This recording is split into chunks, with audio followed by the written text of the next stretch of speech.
मित्रों, यहाँ इस क्षेत्र में आने में डर लगता था। कई नौजवान जो है वो कट्टा रखते थे। इतना अपराध इस क्षेत्र में था। शिक्षा की जो श्रृंखला होती है उस पर ध्यान देने के लिए हमारे माननीय मुख्यमंत्री जी ने आज एक स्कूल चलो प्रोग्राम हर साल होता है, आज 1 अप्रैल से उसको शुरू किया गया है। ऐसे समय में, ऐसे आज के इस अच्छे दिन पर मेरा यहाँ इस विद्यालय के कार्यक्रम में आना हुआ, उसके लिए भी मैं अपने को धन्य मानता हूं। एक और स्मृति मेरी इस क्षेत्र को लेकर के जरूर है जो मैं आपसे शेयर करना चाहूंगा। शादी होने के बाद स्वाभाविक बात है कि मैं आता जाता था यहाँ। शुरुआत के दिनों में हमारे एक मित्र यहाँ बैठे हुए हैं, जुगल किशोर जी, उनके पास एक मोटरसाइकिल थी, तो वो हमको पीछे बैठा करके लाया करते थे। हमारे पास तो कुछ था नहीं साधन, तो वो हमको बैठा करके लाया करते थे। लेकिन समस्या ये होती थी कि आने के बाद वो चाहते ही नहीं थे, तो अब ससुराल में रहने का फायदा क्या, जब वो भी लटके रहते थे। तो अब मुझे भी मोह था कि चला जाएगा तो मैं वापस कैसे जाऊंगा। उसके बाद कुछ समय बाद उनसे वो भी व्यस्त हो गए, हम भी थोड़ा अपने ढंग से आने जाने लगे। लेकिन उन दिनों भी मैं जीप में आया करता था। जीप में यहाँ वहां से बैठ करके कभी आजमगढ़ से, कभी घोसी से, कभी मऊ से, कभी मोहम्मदाबाद से मैं आता था, ससुराल आना जाना होता था। एक स्मृति मेरे दिमाग में है जो इस क्षेत्र के लिए बड़ी महत्वपूर्ण है।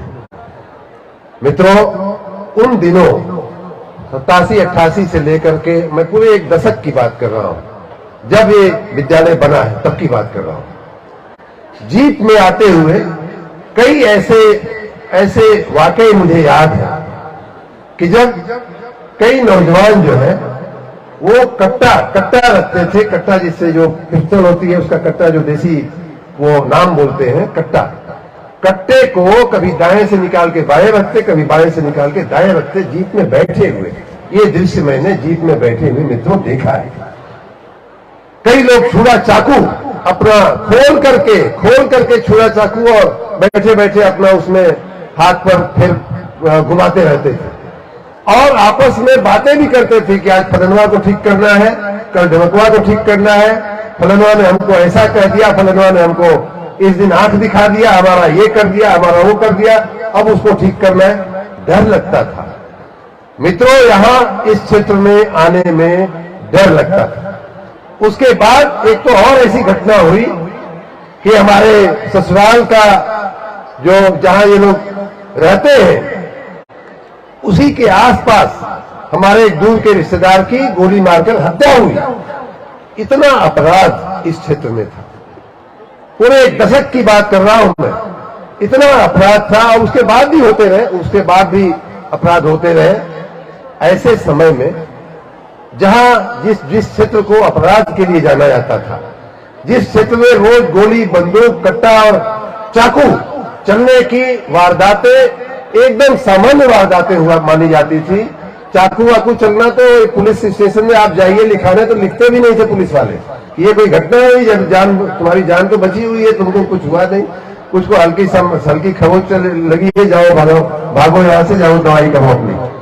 तो इस तरह इतनी बुरी सामाजिक व्यवस्था के बीच एक शैक्षणिक संस्था खड़ा करना ये बड़ी हिम्मत का, बड़ी चैलेंज का काम होता है मित्रों। नहीं तो उन दिनों ये लोग चाहते तो किसी और काम में इस पैसे को, इस अपनी रिटायरमेंट के पैसे को आप किसी और काम में लगाते।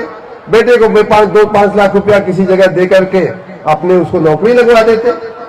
ऐसे समय में ऐसी शैक्षणिक क्षमता, अच्छा उनका परिवेश था, क्योंकि दोनों लोग शिक्षक थे तो उनको लगा कि यही सबसे अच्छा काम हो सकता है और उसकी इन्होंने नींव डाली। इसके लिए मैं फिर से हम सबको साधुवाद देता हूं। अभी का जो माहौल है आपने देखा होगा कि अपराध करने वाला, उस समय जो मैं बता रहा हूं खुलेआम लोग चलते थे, खुलेआम कट्टा बंदूक की बातें होती थी, खुलेआम कट्टा बंदूक दिखाया ही नहीं जाता था, लगाया भी चलाया भी जाता था, लोगों को मारा भी जाता था। ऐसे वातावरण में इस क्षेत्र जब मैं इस क्षेत्र की बात कर रहा हूं, कोई ऐसा नहीं कि मऊ और जीएनपुर में कोई बहुत बड़ा फर्क था, थोड़ा 19-20 का फर्क था। मऊ भी एक बहुत खराब दौर से गुजर रहा है, यूं कह लीजिए। उसमें परिवर्तन लाने का हम लोग प्रयास कर रहे हैं, अपराध और माफियाओं से छुटकारा दिलाने का प्रयास कर रहे हैं। तो ऐसे जगहों पे इस पवित्र शिक्षा का मंदिर बनाना, ये खाली एक स्कूल चलाना, खाली एक संस्था चलाना, खाली विद्यार्थियों को भर्ती करके एक अपनी कमाई का साधन खड़ा करना मात्र उतना काम नहीं है।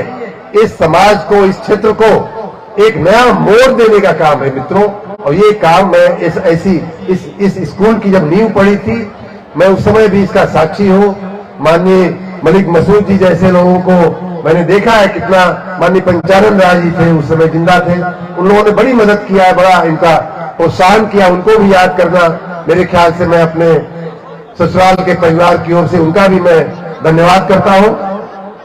ऐसे समय में शिक्षा को बढ़ावा देना ये बहुत बड़ी हिम्मत का काम था। उसको हमारे ससुराल पक्ष के लोगों ने किया, ये बहुत बड़ी अच्छी बात है।